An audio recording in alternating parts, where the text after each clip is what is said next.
This year, I think Jameson Williams takes his game to a whole nother level. The targets are going to increase from 91 to 117. He is going to lead the NFL in catches of 40 yards or more with 10 of them and be a human highlight reel. He is also going to get his usual rushing opportunities. I'm projecting him for, it's a vibes-based projection. If you want the good projections, make sure you go and check out Chris Weck's projections over at Fantasy Points. But my vibes-based projections are Jameson Williams with 18 rushing attempts, including a touchdown, and he's going to catch 12 touchdown passes, guys. Jameson Williams finishes as a wide receiver 1. What? Why are you shaking your head? You're welcome.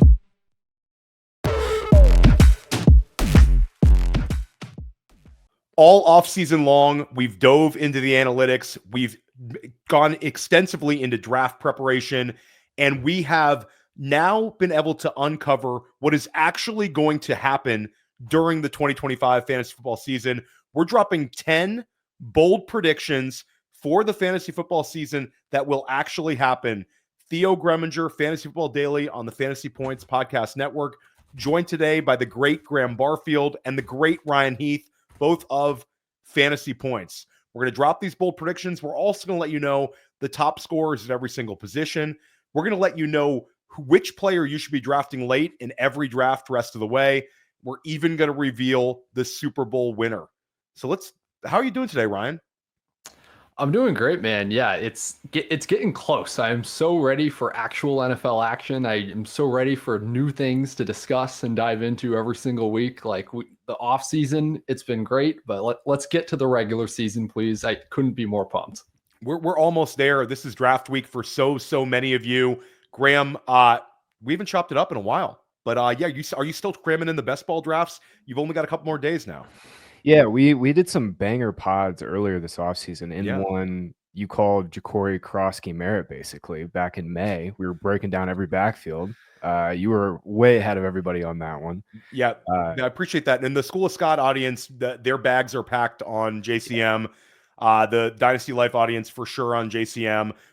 Scott and I had Mike Renner on. He talked about him so long ago. So yeah, if you've been following Fantasy Points, then you have your JCM bags packed in 5th round of rookie drafts and in 18th round of best ball. Now you got to pay a 7th round pick for him, Graham. So yeah, I appreciate the shout out.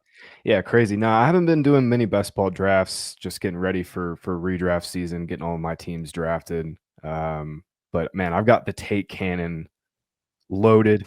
The cannonballs are in there. I'm ready to fire, man. Save it, guys, because this is going to blow people's minds, but we're actually going to tell you what's going to happen this season. So these are going to be a lot of fun. And I'm going to start off with the first bold prediction of the fantasy football season. And it's going to be a Brock Bowers one. And a shout out to Ryan Heath on this one. Make sure you listen to Ryan Heath's takes on Brock Bowers. We had Jacob Gibbs on. Jacob and Ryan had a fantastic debate. That is on the School of Scott podcast. If you're listening to Fantasy Football Daily, make sure you also subscribe to School of Scott, and you can check it out on Fantasy Points YouTube.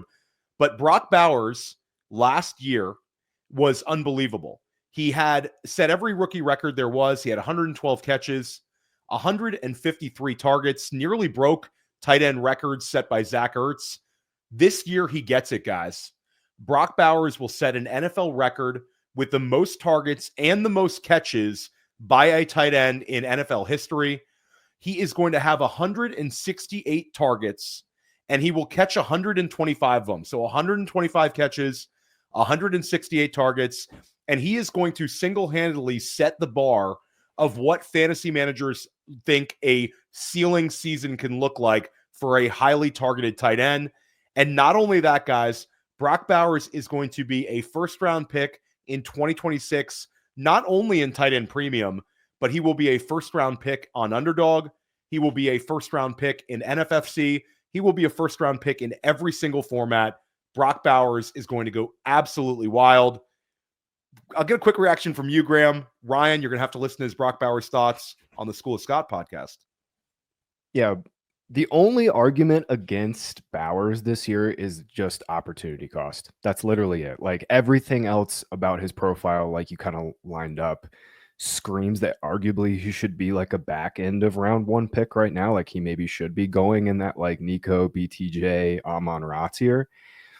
But yeah, that's literally it. I mean, it's just that we've gotten really good at identifying top end receiver outcomes. You know, last 3 years, I look back at this, like over half of the top scoring fantasy receivers on a weekly basis have come from receivers drafted in rounds 1 through 4. This is a deep year at receiver, though, man. So I certainly see the upside case for Bowers. Absolutely. Yeah, it's a really fun year. I mean, if we're looking at historical, 2021 was the year you had the Deebo Samuel, Ja'Marr Chase, both really hitting. And that was the year that Cooper Kupp, a lot of the summer, 5th round pick going behind Robert Woods. So maybe could have a crazy wide receiver 1. Maybe that's going to be Graham's bold prediction. Graham, you are starting us out. Give us your first bold prediction for the 2025 fantasy football season. No bold prediction on top scoring wide receiver, but I do have a bold prediction on a top scoring running back. Jonathan Taylor has finished as a top 6 fantasy running back in 3 out of his last 4 seasons.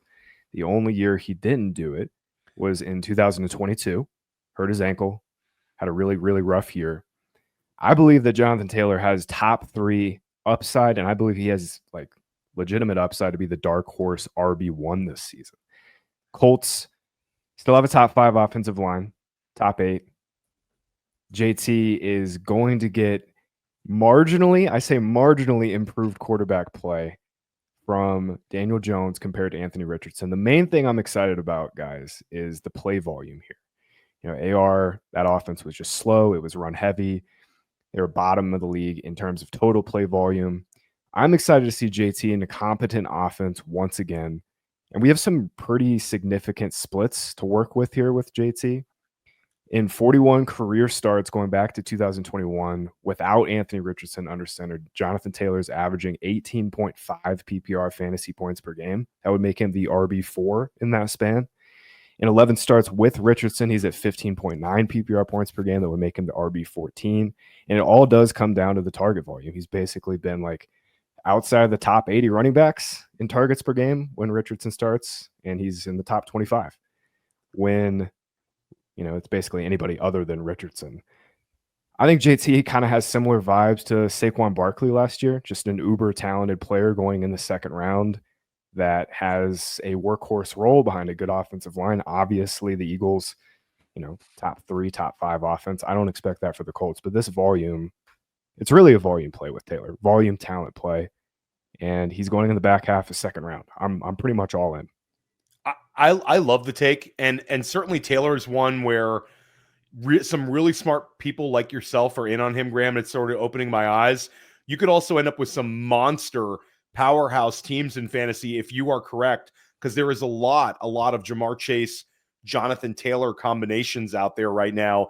Potentially you could have a wide receiver 1 overall with an RB1 overall, and love your split call. And it's even better if we go to just last year. 5 games without Anthony Richardson last year, Jonathan Taylor averaged 22.1 points per game, and he was like a fantasy playoff king. So I might have to pack a couple extra Jonathan Taylor bags down the stretch here. Ryan, what do you have? What do you have as your first bold prediction? Yeah, we are going to go back over to top scoring wide receivers. I guess we've gone tight end, running back, wide receiver here. So I went with a wide receiver for my first one. I think Brian Thomas Jr. has a chance to win the Triple Crown is what my bold prediction is. Look, in his rookie season, 4th most PPR fantasy points of any wide receiver of the past 15 years. That's behind only Ja'Marr Chase, Puka Nacua, and Odell Beckham. 1 Triple Crown winner on that list. There you go. The usage in this offense is going to be amazing, and it's going to be all over the field. We've heard Liam Cohen talk about how BTJ can run deep. He can be used in the slot, on the slants, on screens. The slant specifically, I'm very excited for if he can turn into like the new slant boy and kind of get that easy button usage near the line of scrimmage. BTJ had the best average separation score of any receiver on slants last year, but barely ran them. We saw Cohen run a ton of slants with both Chris Godwin and Mike Evans. If Travis Hunter doesn't hit like the super high end outcome that some of us have argued for, then that kind of just leaves BTJ as a one-man show here, and he can just do it all. He can just be a mashup of the Mike Evans and Chris Godwin roles from last year. And kind of the kicker here is I think this could be like the Trevor Lawrence reclamation season, right? I mean, if you just look at T-Law's career passer rating and adjusted net yards per attempt, up to his career so far, they're about the same as Baker Mayfield's were before he ever had Liam Cohen as an offensive coordinator. Lawrence has the fourth most touchdowns of 20 or more yards over the past 3 seasons. The guy can sling it. He's just never had the infrastructure around him. I think this is the year he puts it all together. And yeah, I think it results in an unbelievable Brian Thomas Jr. season with Triple Crown upside. I absolutely love it. My BTJ bags are very much packed, and Ryan and Graham, that would be like if BTJ hits as the wide receiver 1 overall, that would be 3 straight seasons where we found like the league winner at the 1-2 turn. 2 years ago, CeeDee Lamb, Saquon Barkley last year, and then I hope you're right on this one, Ryan, because certainly I have a lot of BTJ. Graham, little Tony Baselli jersey in the background. Your vibes. How good are your vibes right now in BTJ? Vibes are amazing on BTJ. 11 out of 10 vibes, maybe even 12 out of 10 vibes on BTJ. The vibes on Trevor Lawrence, not as high, I will say, not as high.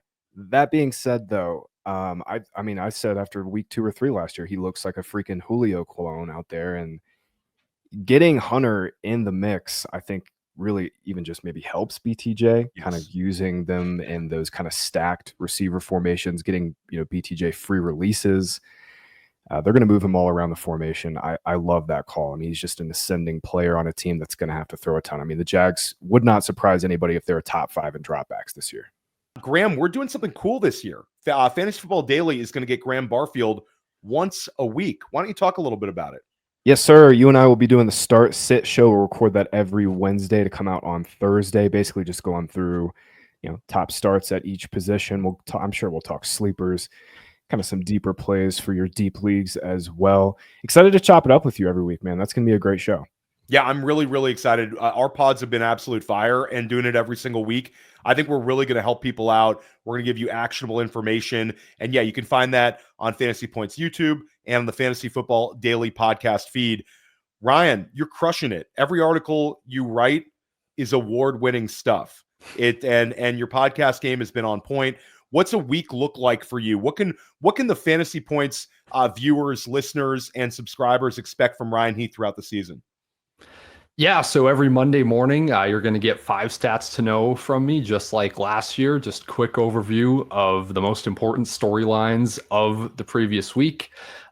Tuesday, Wednesday, you're getting the everything report from myself and Scott Barrett, going very in-depth on all the usage trends that you need to know about.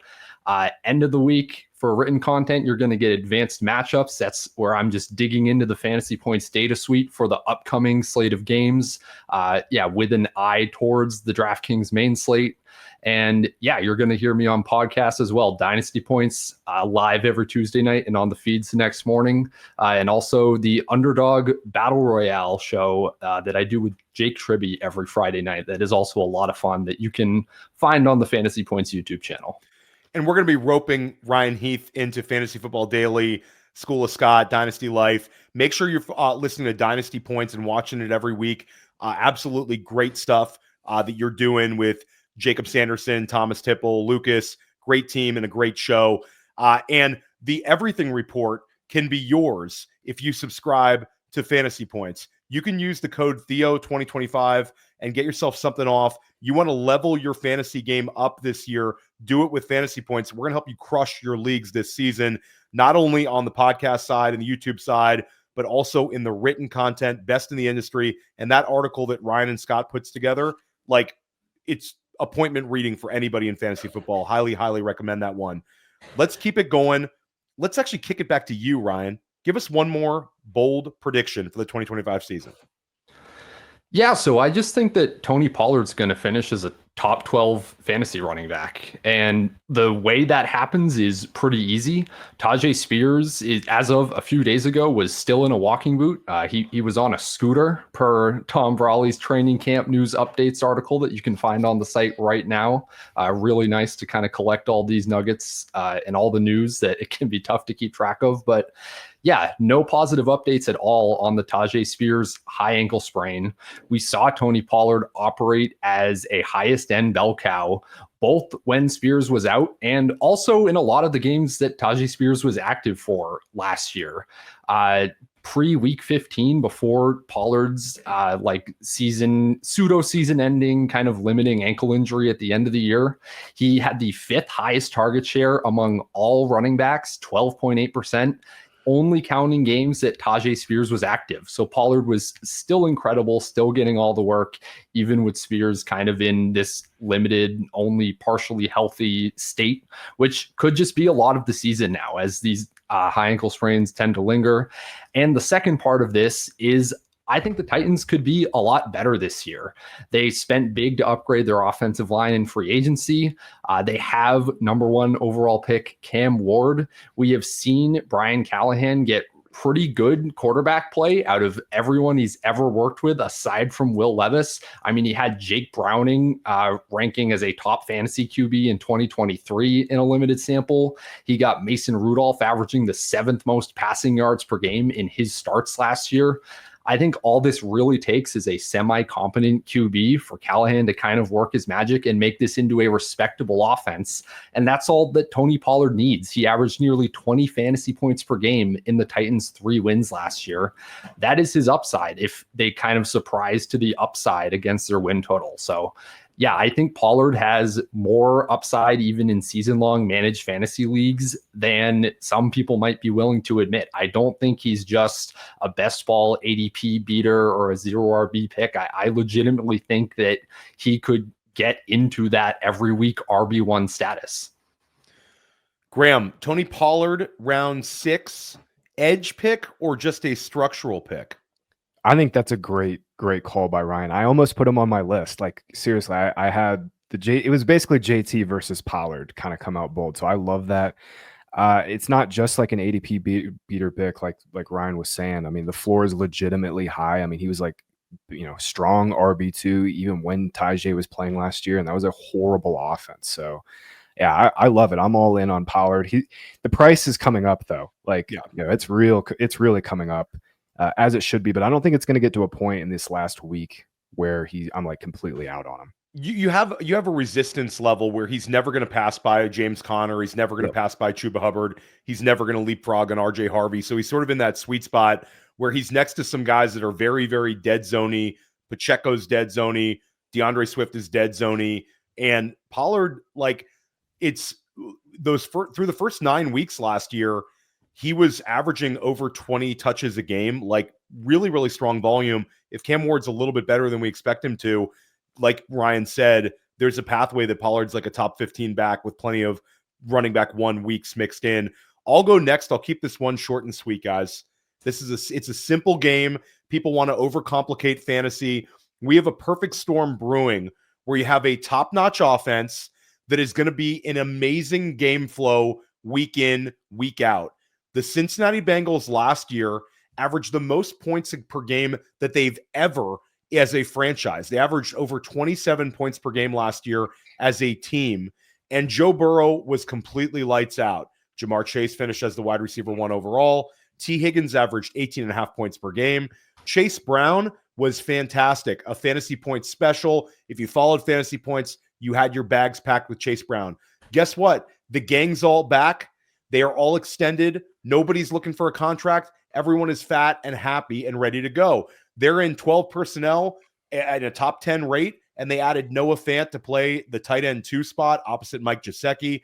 There's nothing to dislike about this team offensively, and when you factor in just how bad the defense could be, the Bengals this season will average 30 points per game, and this is how they're going to do it.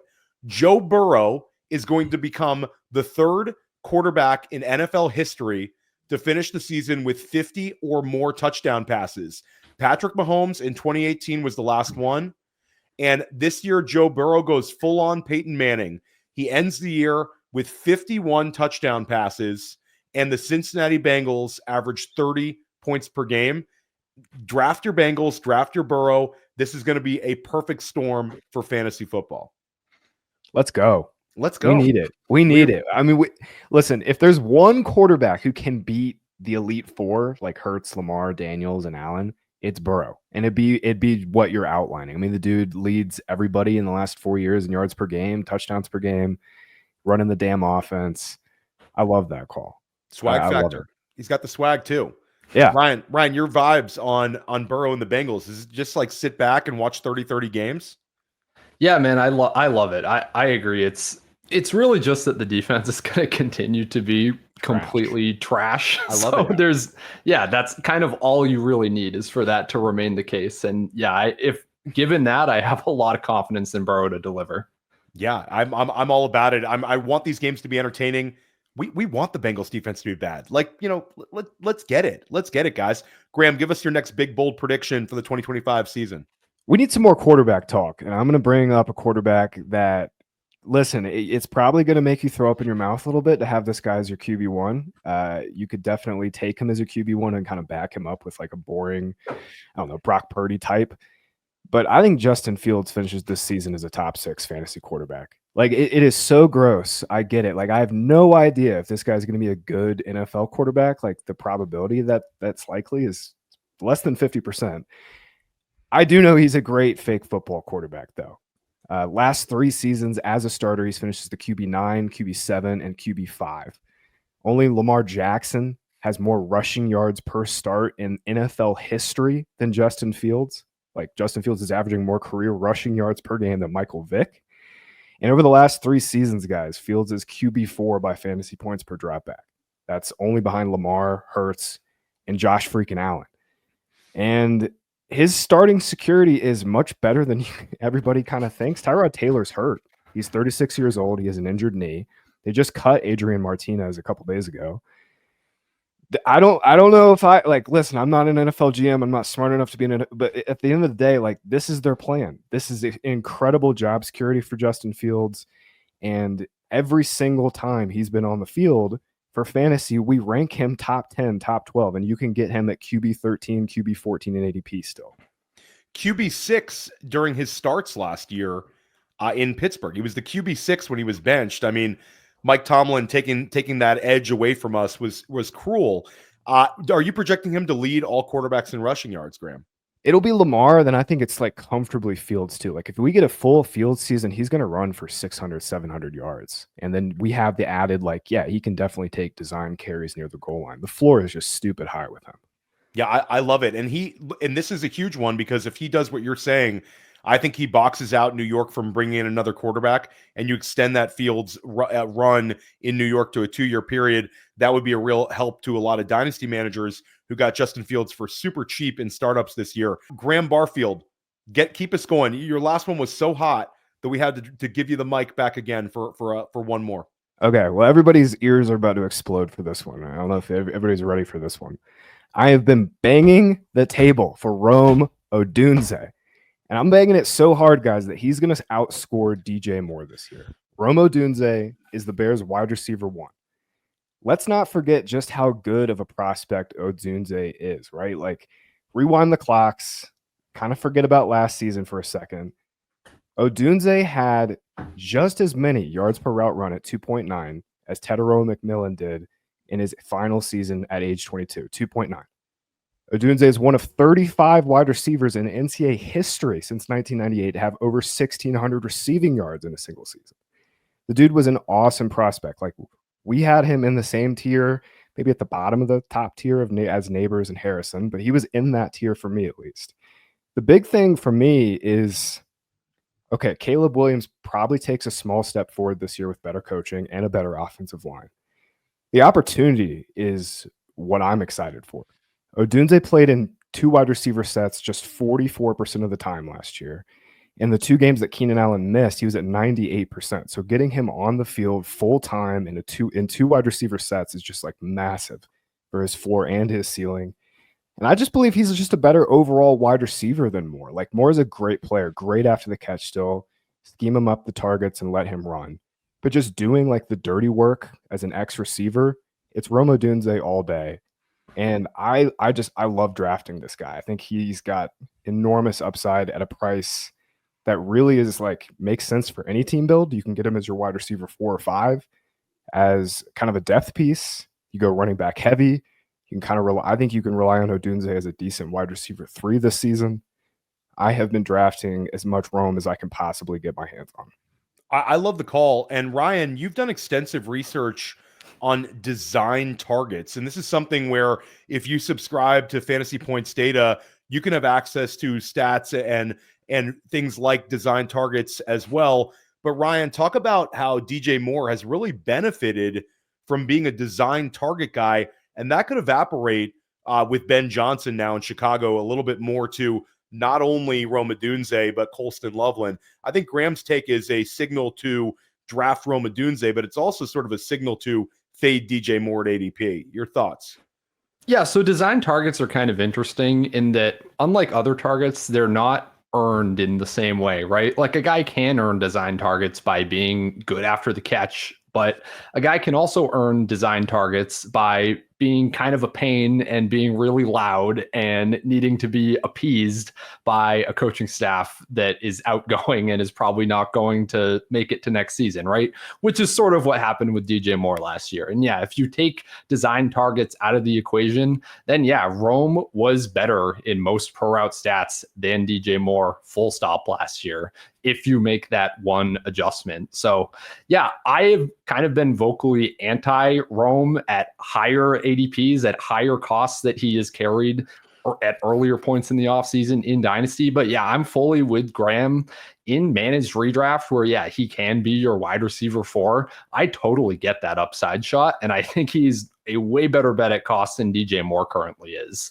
And yeah, of course, all of this just applies to all of the cheaper weapons on this Bears offense. If you want to ride the Ben Johnson wave, then it makes the most sense to do that for me, just with the cheapest guys, because Rome aside, Loveland, Burden, these are the guys that Johnson brought in that are seemingly part of the long-term vision. We've heard enough good things that he said about Rome that I think you can factor him in there too. So yeah, fully agree that all the Bears just are really interesting after DJ Moore. He's just kind of the ADP albatross there. Yeah, it feels like a dead zone-y, like, wide receiver. There's always a range of wide receivers where they get kind of the inflated cost, and a lot of them don't deliver.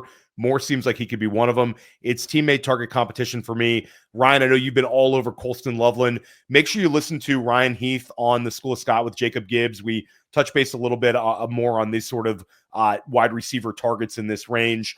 I'll keep going. I'll give you mine, and then we're going to kick it back to Ryan. We've had 4 of the last 5 years where there has been a rookie wide receiver finish as a top 6 scorer in PPR leagues. We had it with Justin Jefferson, Jamar Chase, Puka Nacua, and then last year, guys, it got even better. We had 2 of them.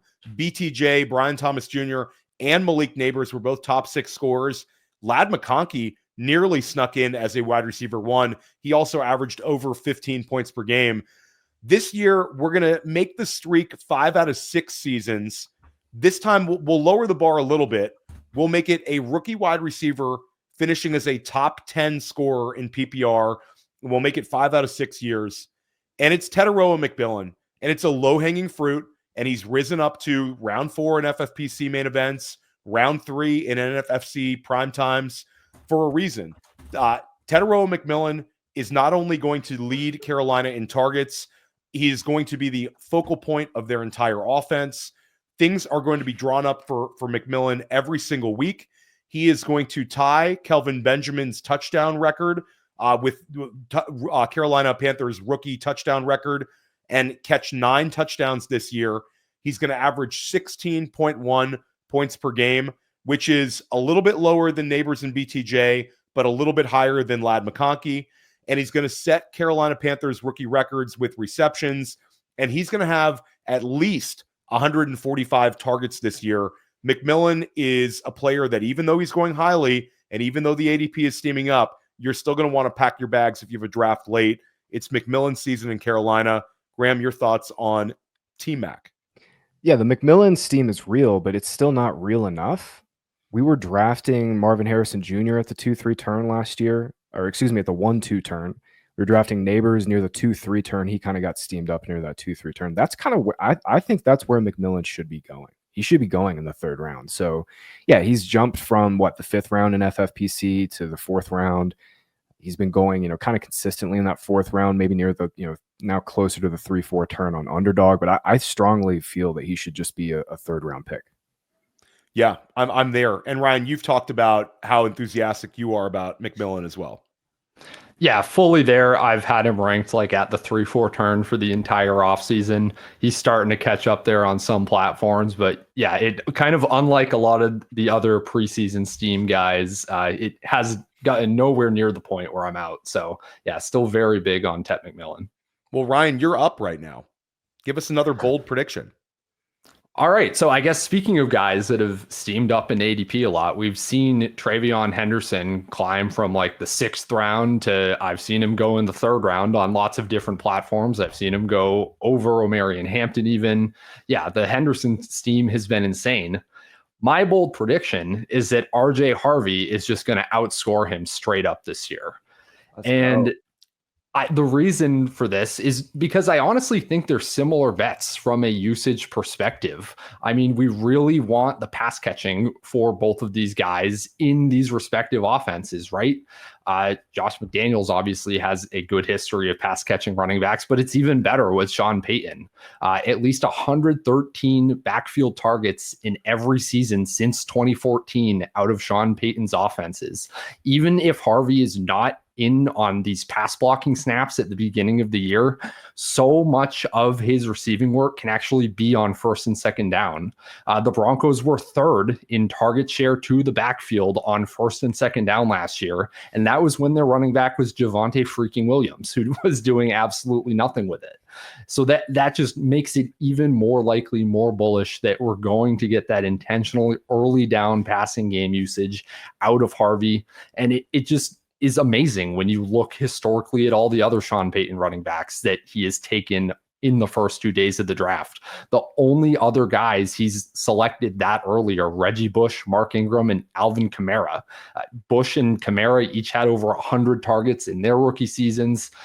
This is just a very similar bet inherently to TreVeyon Henderson, with the added bonus that J.K. Dobbins is both worse than Ramondre Stevenson and more likely to get injured than Ramondre Stevenson and just completely leave the backfield to the rookie. So yeah, I don't really get the delta between these guys' ADPs that has opened up over the last handful of weeks.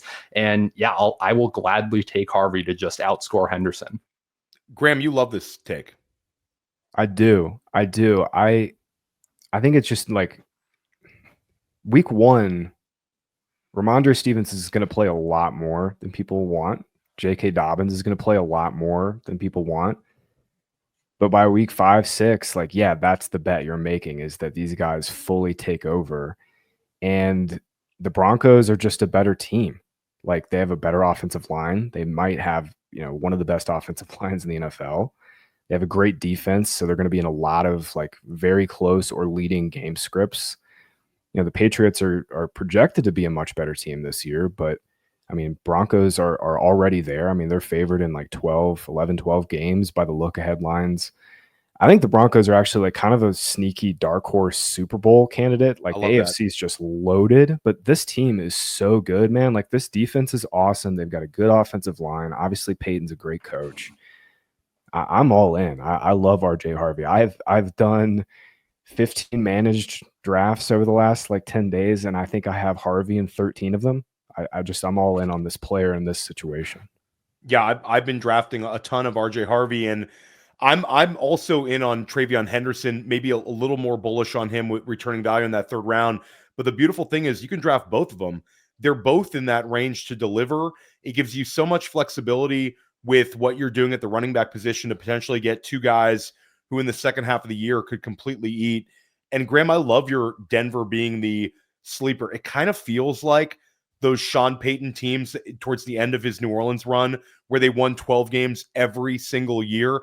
Denver was a top 10 scoring offense last year with just all kinds of guys at wide receiver. This year, they bring in Evan Engram. No team improved better at the running back position talent-wise, besides maybe Vegas, with the RJ Harvey and J.K. Dobbins in replacing like Javonte Williams and Jaleel McLaughlin. And they draft Pat Bryant. And all of those young wide receivers with speed are a year older, a year more experienced. So I love that one. Ryan, quick follow-up. Does your enthusiasm for Harvey extend to Bo Nix, who's sort of he's in that people take him structurally, but there's not a whole lot of like Bo Nix is going to crush his ADP narrative. If Denver's offense takes a big step forward with the Harvey and all the additions Graham's excited about, could Bo Nix also be an ADP winner? I think he totally can be. He goes like just a little earlier than I'm comfortable with, just because late QBs are so good and so deep this year. Like after Nix, you can get the Purdy's, the Drake Mays. There's so many options. The Justin Fieldses, as we talked about. So it's hard for me to click the button a few rounds earlier on Nix, but yeah, I can totally see how Nix just becomes a top 5 quarterback this year. That is totally in the cards. And Graham, I don't want to get too like Bo Nix. I just think it's an interesting one. If Jayden Daniels didn't exist, I feel like there'd be more steam for Nix this offseason. Sort of like we saw last year with CJ Stroud, Anthony Richardson, where we wanted the year one success story to take like that next step. Nix, like I know sort of is there when Mahomes goes. It's usually like a Nix Mayfield type tier with a couple of other guys mixed in. But sometimes there's a massive gap where even though he might be the QB 8 drafted, you're still getting him very similarly to like the QB 12. Are you also in on a potentially Nix defying expectations for a second consecutive year? Absolutely. Yeah. I'm kind of with Ryan that when Nix goes in that his consensus ADP on like the big sites like Yahoo, ESPN Sleeper is like 75, 80. I'm kind of out-ish on that price. I'm still taking some receivers in that range. I like tight ends a little bit more in that range. But if he falls past ADP and I get him as my QB1 in like round 9 or 10, absolutely. And I don't feel like he's a guy where you have to really back him up. Like his floor is already pretty high. I think the one question I have is like the scrambling and everything kind of was up and down is a little bit of a roller coaster last year. He's kind of got that like sneaky mobility. But do they protect him a little bit more? Because obviously, like if he gets hurt, they're screwed. But I love Nix's upside. I have him ranked in the same tier as Mahomes and Brock Purdy. Yeah, really, really exciting to see the Denver Broncos. I'm going to wrap us up. I'm going to go with 2 players. It's a wide receiver one, our 10th bold prediction. The first one is Jameson Williams.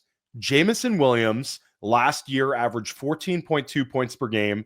He finished with 1,000 receiving yards, a huge breakthrough season for a player that's been really frustrating, especially for dynasty managers, but also redraft managers, where he just never fired off. Last year was a huge step forward for him. But what's interesting is John Morton takes over as offensive coordinator and has just been saying everything he can to sort of raise the enthusiasm levels for Jameson Williams. He has said that Jameson Williams is going to break out this season. Dan Campbell has been singing his praises, and Detroit last year extended Jameson Williams, had the opportunity to trade him and probably could have gotten an absolute fortune for him. They extend him. This year, I think Jameson Williams takes his game to a whole nother level. The targets are going to increase from 91 to 117. He is going to lead the NFL in catches of 40 yards or more with 10 of them and be a human highlight reel. He is also going to get his usual rushing opportunities. I'm projecting him for, it's a vibes-based projection. If you want the good projections, make sure you go and check out Chris Weck's projections over at Fantasy Points. But my vibes-based projections are Jameson Williams with 18 rushing attempts, including a touchdown. And he's going to catch 12 touchdown passes, guys. Jameson Williams finishes as a wide receiver 1. I've been pounding the table for him all summer. He's going to deliver this season. Wide receiver 1 finish for Jameson Williams. And I'll take it one step further. I'm going to give you a top 15 wide receiver scorer, and that's George Pickens. George Pickens in his first season in Dallas is going to have a huge season, sort of a this year's T. Higgins vibes when it comes to Pickens. I'm completely buying in on that one. George Pickens is going to be basically the number 2 option on Dallas, where they're going to design a lot of stuff for him. He's going to get a lot of end zone looks, and George Pickens is going to finish as a top 15 wide receiver. Pickens is going to set records in every which way. He's going to set a yardage record, a catch record for himself personally, and he is going to obliterate his record number of touchdowns, which is a really low bar. It's only like 5. So Pickens ends up finishing as a top 15 scorer, and then he is going to become the red-hot free agent name heading into the 2026 offseason. Dallas will attempt to re-sign him, but there will be teams lining up looking to give him a Nico Collins, Jalen Waddle level contract, double tap the wide receivers. Ryan, anything to add on Jamo, Pickens? I would almost, Theo, I would prefer you reverse those 2 predictions. I know you would. I'm down with George Pickens, wide receiver 1, Jamo, like the efficient top 15 finish as the number 2. So I'm totally with you. I just like switch the guys around, switch around the names. Oh, I appreciate that, Ryan, and we'll workshop that one. Graham, where are you at on? I know you're big on Pickens. Just how highly could Pickens finish? Yeah, Pickens, I don't have enough. I've got to spend this next week just jamming Pickens. When I was finishing up my tiers article, like one of the craziest stats that blew my mind was, you mentioned Pickens' touchdown upside is just like, for a player of his caliber, has been pretty low. Obviously, he's been harpooned by just poor quarterback play, poor offenses, just not getting into the red zone. But Pickens has 18 end zone targets over the last 2 seasons. Guys, he scored 2 touchdowns on those 18 end zone targets. Like, that completely blew my mind. Like, Dak is going to double that this year, maybe even triple it. And Dallas, like, their passing volume is so good. I mean, it's going to be top 10 locked in. Dak can absolutely support Lamb and Pickens. I built an FFPC. A shout out to Dan Williamson, who I split some high stakes teams with. We drafted, and we're in a slow FFPC main event, and we have a CeeDee Lamb, George Pickens, Dak Prescott full on stack, which we're so excited about right now. So yeah, I love it. All right, Graham, let's get it going. Who is the QB1 overall this season? I agree with you. It's Jayden Daniels. I know you're going to go Jayden Daniels. I'll say Jayden Daniels. I mean, it's not just the rushing upside. You look at his accuracy numbers at Fantasy Points data. He had a higher catchable throw rate than Josh Allen, Lamar Jackson, Jalen. Like, he's already in that upper echelon of passers. And oh, by the way, Terry McLaurin just signed. He got his guy back. Debo has looked very good by all reports this preseason and camp. I'm just all in on Jayden Daniels here, man. Yeah, and what I'll say for the record, despite my Joe Burrow prediction touchdown pass wise, Jayden Daniels is going to finish as the QB1. Jayden Daniels, the offensive line upgrade cannot be ignored, guys. Yep. Last year, and Scott DiBenedetto came on this show, actually came on School of Scott with me, and we talked about his offensive line rankings and just how Jayden Daniels is able to overcome such middling talent on the offensive line. This year, they go out and they acquire Laramie Tunsil in a big trade. They spend their first-round pick on Josh Connerly. And the Josh Connerly one looked like they were going to get burned if McLaurin didn't sign. Like, why didn't they take one of these wide receivers instead? Now, like Graham said, Terry McLaurin's extended. Debo Samuel upgraded the wide receiver 2 spot. Jalen Lane, a lot of buzz there as a guy who can stretch defenses stylistically. So Jayden Daniels, Ryan Heath, make it 3 for 3, or give us another quarterback who finishes the QB1. Yeah, you got me. It's Jayden Daniels. Yeah, there's no other answer here.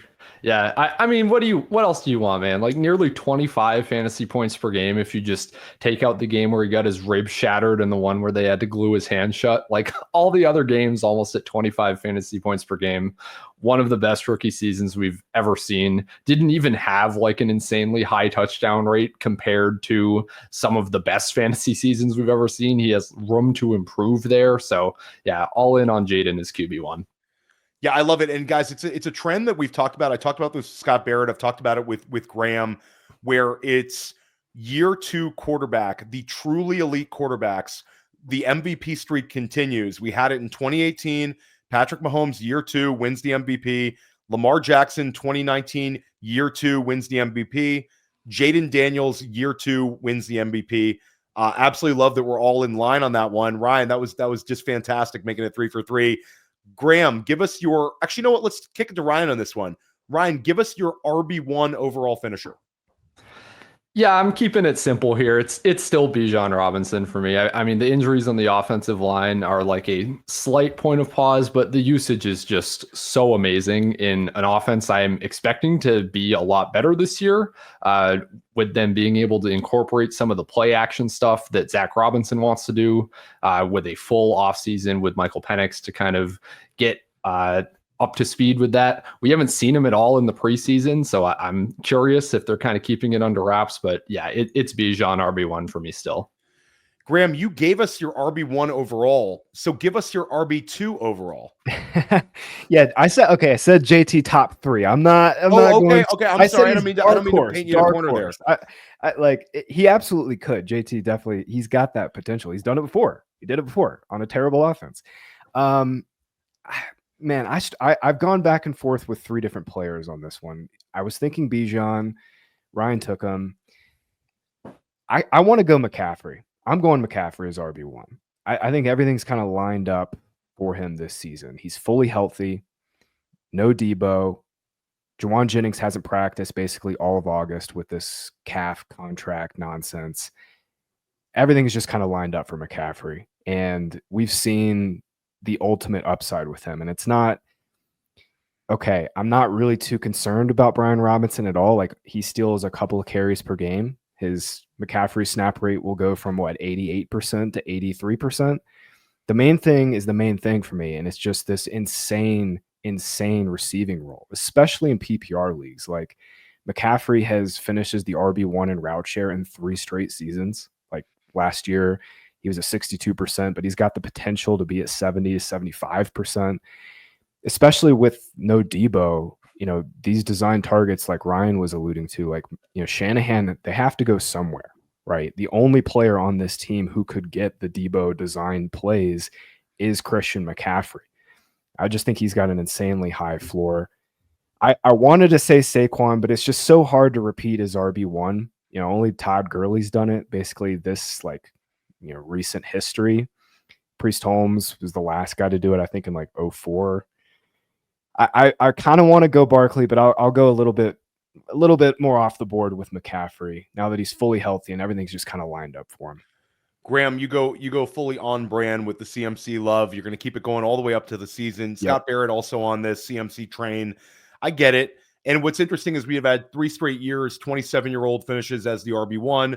Most people, including like Ryan and myself, spoiler alert, we think it's going to be one of these 23-year-olds and kind of get back to what feels right. You're going with a 29-year-old, so you're going to make that age apex even messier moving forward.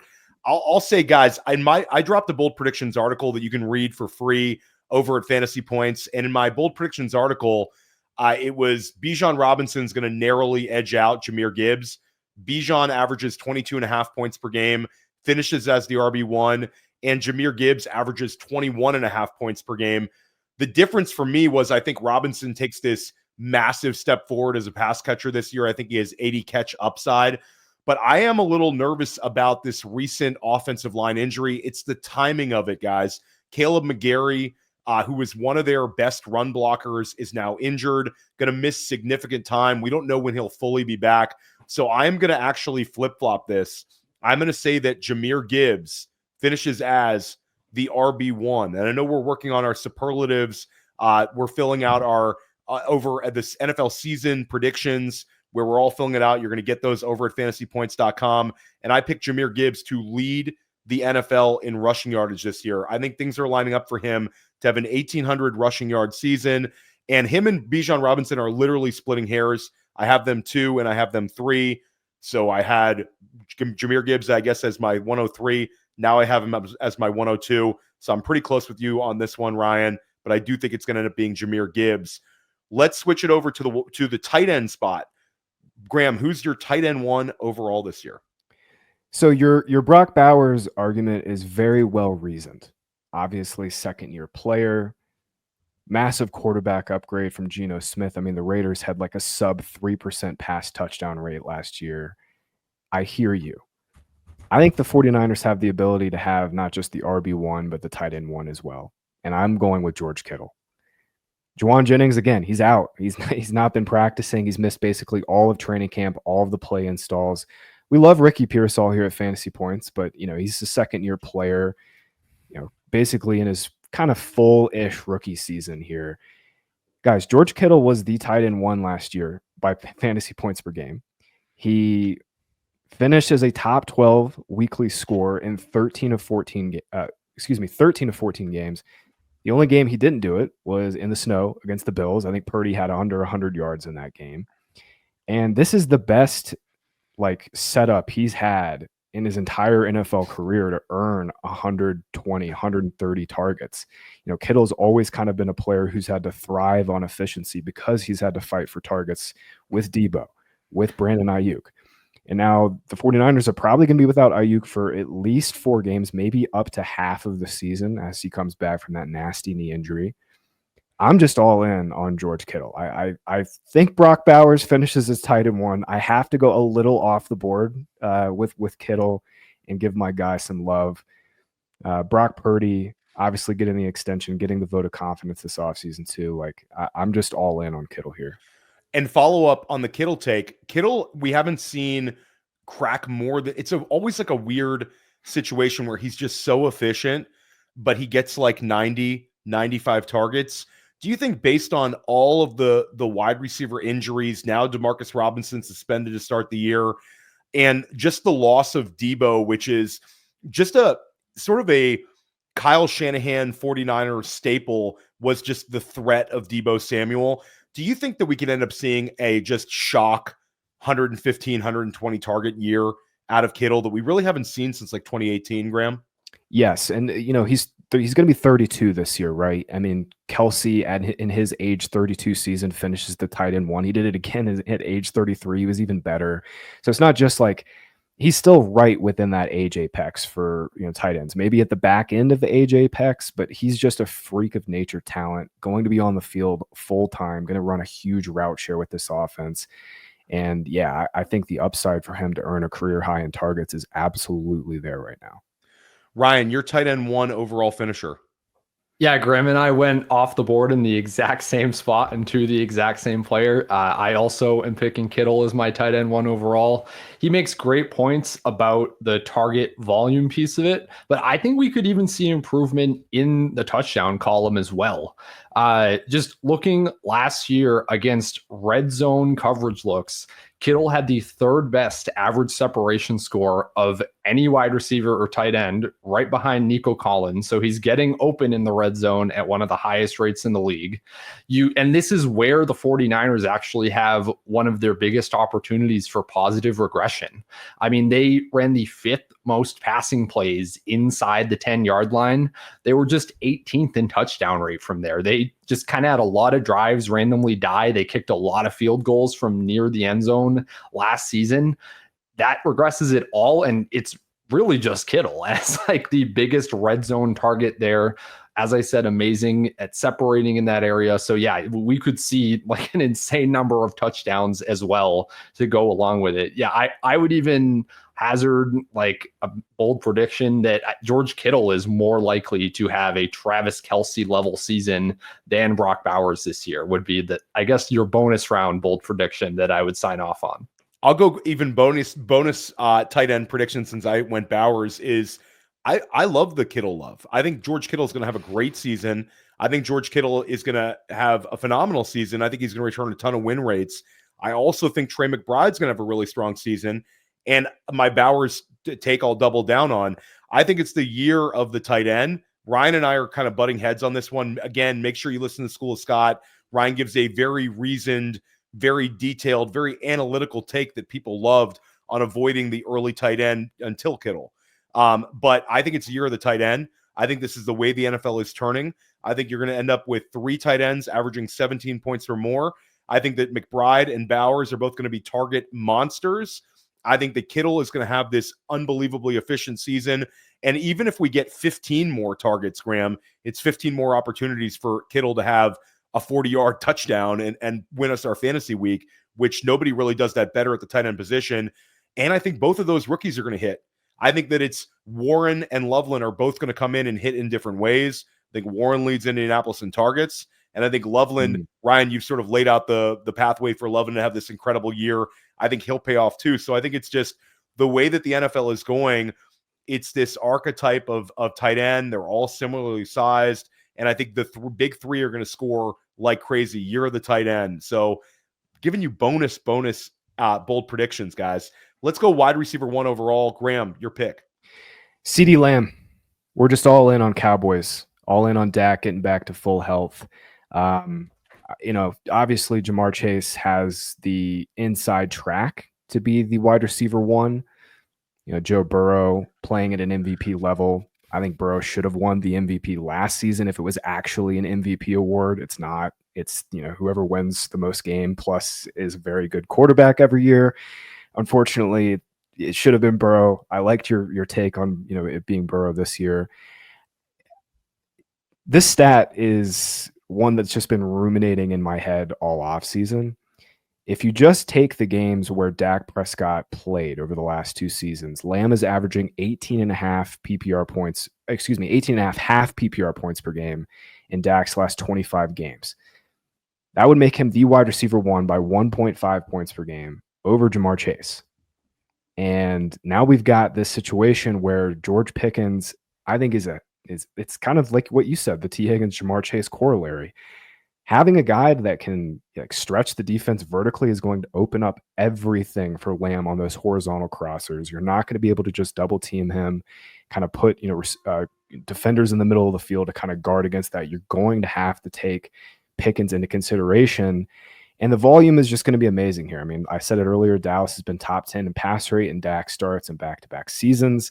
I think Lamb is clearly the dark horse wide receiver 1. Like, obviously Chase, consensus wide receiver 1. Take him at the 101. Do not take CeeDee Lamb. Like, you're not going to get another chance to take Ja'Marr Chase. But if there's a guy who has like a similar outlook, who's not kind of being picked to be the wide receiver 1, this is a bold takes podcast, guys. I'm going a little bold. I'll take CeeDee Lamb. Yeah, and I wanted to take Lamb. And I considered going with like a dark horse candidate. I love Ryan talking about BTJ. I've talked about Drake London all offseason. There's a number of wide receivers that have a pathway to doing it. And we haven't seen a repeat wide receiver 1 overall finisher since Antonio Brown. Lamb could end up going nuts and getting 200 targets this year. I mean, there's so many pathways for other guys to do it. But at the end of the day, Ja'Marr Chase is Ja'Marr Chase. I think he averages 24 points per game this year. And I think that the touchdown scoring is going to be even better than last year. I think he is going to finish with 20 touchdown catches, which would be the 3rd most in NFL history. I think he's got it in him, guys, and it sort of ties into my Joe Burrow, Peyton Manning, Ja'Marr Chase doing it. And Ja'Marr Chase not only will be the wide receiver 1 overall, but he's going to be the 101 again this year and next year. He'll be the 101 heading into drafts. Ryan, you dropped the BTJ take. So BTJ is your – I don't want to put words in your mouth. Is he your wide receiver 1 or he's close? Yeah, to no, it? I'll do something similar here. Like I gave you guys the dark horse in BTJ. Obviously, if he wins the Triple Crown, then in that universe, he's the fantasy wide receiver 1. But yeah, my like chalk pick is just Ja'Marr Chase. He's the 101. Everything we've already said. Like I don't see how this Bengals offense doesn't just create another environment for Chase to lead the league in receiving. Like if BTJ has anything to say about it, great. But yeah, it's pretty locked in, I think, with Chase at 101. Graham, who's the player that fantasy managers listen to this? There's a bunch of drafters who draft right around Labor Day weekend. We're talking to them right now, the late drafter. Which player should late drafters be taking as their end game target? And we'll make this round 15 and beyond in ADP. Deeper leagues, if you're in a deep league, especially in leagues where you start 3 receivers and maybe a multiple flex spots, you're going to want receiver depth. A lot of our subscribers are in 3 receiver leagues, multiple flex leagues. One player I cannot stop clicking is Elic Ayomanor. I've been pumping up Ayomanor as one of my favorite sleepers all offseason. From an analytical perspective, like the production profile is awesome for him. Only he and Tet McMillan are the only receivers in this rookie class who had at least a third of the team's receiving market share in their age 20 and 21 seasons. Ayomanor is now 22. He had 125 receptions, over 1,800 yards in 24 games over his last 2 seasons at Stanford, and he played with just trash cans at quarterback. Like, you watch those games, and they were legitimately horrible quarterbacks. And it's all the more impressive when you consider the guy just started playing football a couple years ago. He came from Canada, basically didn't play high school football. The only reason Ayomanor went where he went in the draft is because he had a really devastating knee injury. But, I mean, we've seen it in the preseason. We've seen kind of the run after the catch of the ability. We've seen the start-stop quickness. He's kind of getting steamed up in kind of the sharper drafts like FFPC, late rounds on Underdog. But I love him as like a wide receiver 6-7 bench stash kind of guy. You're probably going to be waiting a couple weeks. Don't think he's going to be a full-time player out of the gates, but I think, we're going to see Ayomanor play, full-time snap share by middle of the year. Yeah, and one of the biggest ball knowers in the world is Brett Whitefield, and he's been on the Ayomanor train for forever. So, yeah, I'm with you. He has a golden opportunity to be the number 2 target in Tennessee. Ryan talked about reasons that he likes the offense with Tony Pollard. I think that there is an opportunity for Ayomanor to end up with a lot more targets than maybe some are projecting him. Ryan, give us a player that people should be ending their drafts with. Yeah, I was really scared that Graham was going to steal mine there with the lead up. First, I'll say I am team hammer running backs leading drafts. That's like the stock advice I would generally give to people. I think you can mix in a receiver or two. Don't overdo it. And I only say that because, yeah, I'm going to give you a wide receiver as well late in drafts right now. Jalen Coker, Cokeheads Unite. He is right in that round 15, round 16 range at the moment. We have very active rumors that the Panthers are going to be trading Adam Thielen to the Minnesota Vikings. Today, it sounds like they're just kind of haggling over draft pick compensation. Like, it sounds like it's probably going to happen. That leaves Coker pretty clearly as the starter out of the slot. And that's really, really exciting. As a rookie, Coker outperformed Marvin Harrison Jr., the 4th overall pick, in first downs per route run, yards per route run, basically every per route stat, every production stat. Jalen Coker is dunking on Marvin Harrison. He was at 54 receiving yards per game when he was above a 70% route share. That would be more than Amon-Ra St. Brown's rookie year, Drake London's rookie year, Jaden Reed's rookie year. Lots of really productive NFL players. Kind of similarly to the Titans, I think the Panthers have the upside just as an offense, as a team, to exceed expectations. And we could get another really productive, or at least somewhat useful, fantasy receiver in the final rounds out of this offense next to Tet McMillan. Yeah, give me Jalen Coker. And a little follow-up question. If Jalen Coker was a first-round pick and went to South Carolina, and Xavier Legette was the undrafted free agent out of Holy Cross, where would Jalen Coker be going in drafts right now, Ryan? Yeah. Oh, man. He'd like 9 rounds earlier. Oh, yeah. He'd be going over Rome Odunze for sure. I think probably, maybe the Emeka Egbuka range where Egbuka's been steamed up to is where I would guess. Yeah. Graham, you're packing Jalen Coker bags in round 17 in your late best ball drafts? Yeah, I took him, I think, round 17 right before. I took Elic Ayomanor in round 16, and I took Coker in round 17 in FFPC league last week. All the reasons Ryan lined up. And I mean, Xavier Legette was he was a 1-year wonder at South Carolina, didn't really produce. He had 3 or 4 games over 50 yards last year, and a golden opportunity to have, a really nice rookie season. Yeah, I love the Coker steam. And I mean, the Panthers' number 2 target is just wide open. It's absolutely wide open.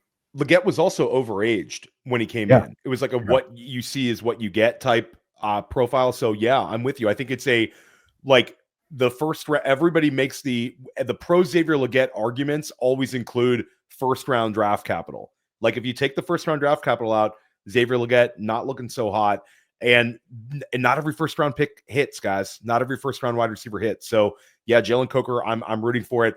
I'm with Ryan. I want to attack late round running back. The problem is a lot of these guys, if we were doing this 3 weeks ago, guys, I would have said Ollie Gordon. Now we're seeing Ollie Gordon go inside of round 12 in some of these high stakes leagues. I'll give a player that I am trying to pack bags of in FFPC right now. Took him in a main event today, in a slow main event, and the price is still good in a lot of these leagues. I am absolutely buying the vibes when it comes to Harold Fannin Jr. I am a David Njoku guy, but I think this is going to be a weird offense. I think it's going to be a high level of pass volume and a lack of high-end pass catchers that would preclude a 21-year-old versatile talent like Harold Fannin. we get a little bit of a cheat code here, guys, where Harold Fannin is sort of like that Isaiah Likely, where he's like an overgrown wide receiver with tight end eligibility.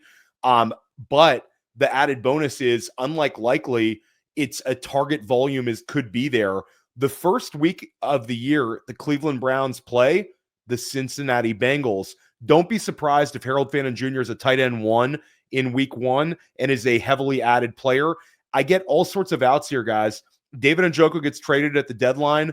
Harold Fannin Jr. to the moon in the second half of the season. If Jerry Jeudy misses time, if Cedric Tillman misses time, then Fannin Jr. would have a huge bump. So I'm packing bags of Harold Fannin Jr. I think he's a really, really fun late round pick right now. Vibes on Fannin.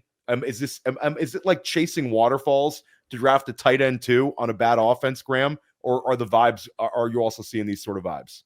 Fannin was a great prospect. I mean, arguably one of the most productive tight ends in NCAA history. And for all the reasons you kind of outlined, I mean, they don't have a third receiver. I read where Deontay Johnson could potentially be on the roster bubble.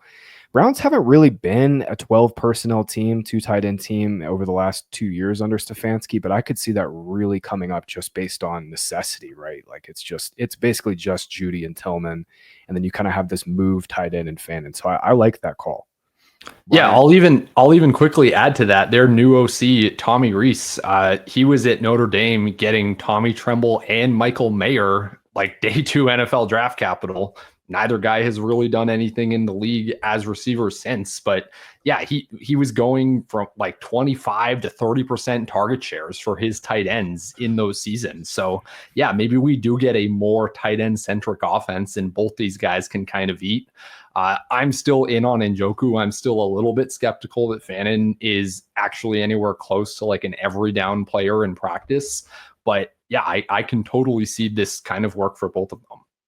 Yeah, and one little nugget is week 1 is always one of the best weeks for adding guys off of the waiver wire. It's the first time that NFL teams actually have to tell us the truth in terms of snaps, in terms of targets, in terms of touches, in terms of their depth chart. A lot of what we see now in the preseason is still smoke and mirrors. Week 1, make sure you're adding players. And Fantasy Football Dailies has you covered on the waiver wire. I'm going to be joined every week by Joe Dolan and Tom Brawley. We're going to be dropping waiver wire advice right here on Fantasy Points YouTube and on the Fantasy Football Daily podcast. Ryan, let's keep this going. Oh, and a big shout out to you, Ryan. You mentioned Tommy Rees, and Ryan did an article that is one of the best articles you're going to read all off season long. It was Fantasy Football Impact, New Coaches. That's available on Fantasy Points. Ryan, is that one still free? Yeah, that is still free. You can go read it right now. I just quickly pulled that up to get you those tight end target share numbers. That's exactly where it came from. So yeah, Fantasy Football Impact, New Coaches 2025. Go check it out. Graham Barfield, who is in the Super Bowl and who wins the Super Bowl? So I said the Broncos are the dark horse candidate just because they have like such a deep team, right? Their defense is so good. I view one team as even deeper just from top to bottom, and it's the Ravens. I've been wanting the Ravens to win the Super Bowl, willing the Ravens to get to the Super Bowl. Just win the freaking AFC, Ravens. This year is their year. They stay healthy. This defense is much, much improved. So I've got the Ravens over the Rams. I think the Rams are, man, from top to bottom in the NFC, like the Eagles are clearly the top team. I think you could make an argument for the Packers. That defense kind of gives me a little bit of skepticism. The only thing that concerns me on the Rams is if Stafford's back holds up for 16 games, but this defense is awesome. Their pass rush is awesome. So I'm going a little off the board. My Super Bowl prediction this year is Ravens-Rams, and the Ravens just obliterate the Rams. Sadly for Rams fans, but I'm all in on Ravens here. Yeah, and I wrote that in my Bold Predictions article. I'm also on the Ravens. Lamar Jackson wins his first Super Bowl MVP. The Ravens get to the Super Bowl. They win 37-23, not over the Rams. I went with the Detroit Lions. Wonder if Lions fans would take that one, getting the Super Bowl but losing by 2 touchdowns. I think they'd probably take it. They'd be a little bit annoyed, but Baltimore Ravens, it's year 3, guys. Year 3 of Todd Monken. It's an offense that's been steamrolling. Derrick Henry's never won a Super Bowl. Lamar Jackson's never won a Super Bowl. It feels like it's coming. Baltimore Ravens, Super Bowl champions. Ryan, where you at? Give us a Super Bowl prediction. Yeah, so I'm kind of predicting the rematch from a couple of years ago that absolutely nobody wants, which is I just still have a really hard time picking against the Chiefs in the AFC until they give me a real reason not to. So I have the Chiefs over the 49ers to be coming out of the NFC. I think we could see like a really surprise bounce back from this team. Brock Purdy specifically really impressed me last year in a quite difficult environment, easily the toughest of his career. So I can kind of see him overcoming all of that with a full offseason to kind of get all these new weapons installed. Yeah, I like the 49ers to surprise, but to come up short once again against the team that nobody wants to see in the Super Bowl. Ryan, We're I all really in. hope you're right, because if you're right on the Niners being a Super Bowl team, I'm going to be very rich because I am very heavy on the 49ers this year, man. I love that call. The 49ers make the Super Bowl. Graham Barfield wins Best Ball Mania. Everybody's happy.